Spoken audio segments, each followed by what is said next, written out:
સાચું સુખ ક્યાં છે? એક સમયની વાત છે, એક રાજા ખૂબ જ પરેશાન રહેતો હતો.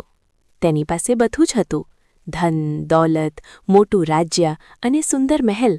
છતાં તેને મનમાં શાંતિ નહોતી. એક દિવસ તેણે સાંભળ્યું કે રાજ્યની સરહદ પર એક ફકીર રહે છે, જે હંમેશા ખુશ રહે છે.